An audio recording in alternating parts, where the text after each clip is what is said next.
Cyber নিরাপত্তা আইনের বিতর্কিত ৯টি ধারা বাতিল করে সাইবার সুরক্ষা অধ্যাদেশ হচ্ছে। ওই অধ্যাদেশের খসড়ায় মঙ্গলবার অনুমোদন দিয়েছে উপদেষ্টা পরিষদ। ওই ৯টি ধারায় করা সব মামলাও স্বয়ংক্রিয়ভাবে বাতিল হয়ে যাবে। এছাড়া পবিত্র ঈদুল আজহা উপলক্ষে টানা ১০ দিনের ছুটির অনুমোদন দেওয়া হয়েছে। বিস্তারিত সাজেদা সুইটির রিপোর্টে।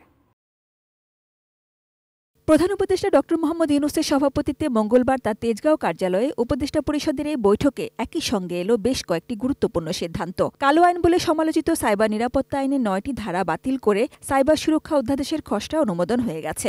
ধারা বাতিলের সঙ্গে বাতিল হয়ে যাবে এ আইনে তদন্তাধীন ও বিচারাধীন ৯৫ ভাগ মামলা। প্রথমবারের মতো ইন্টারনেটকে নাগরিক অধিকার হিসাবে স্বীকৃতি দেওয়া হয়েছে। দেশে প্রথমবারের মতো অনলাইন জুয়া নিষিদ্ধ করা হয়েছে।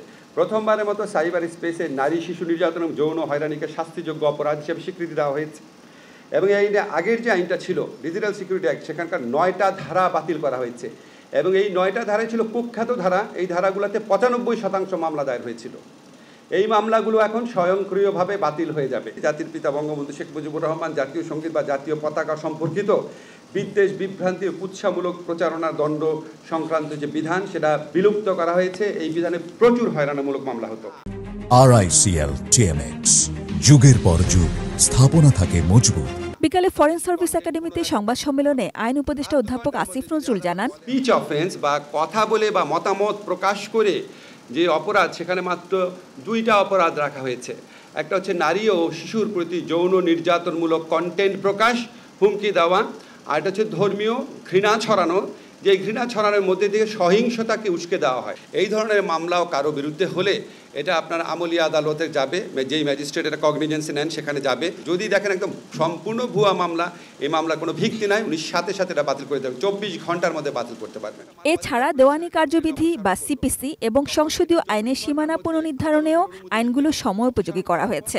এখন আমাদের সীমানা নির্ধারণ সংক্রান্ত যে আইন আছে, সেখানে একটা ক্ল্যারিক্যাল মিস্টেকের কারণে এটা নিয়ে নির্বাচন কমিশন কাজ করতে পারছিল না।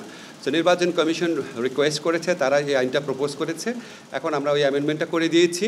এখন সীমানা পুনর্নির্ধারণ সংক্রান্ত নির্বাচন কমিশনের যে সাংবিধানিক দায়িত্ব আছে, সেটা তারা ইচ্ছা করলে এই আইনটা আপনার গেজেট নোটিফিকেশন হওয়ার সাথে সাথে শুরু করে দিতে পারবে ২-৪ দিনের মধ্যে।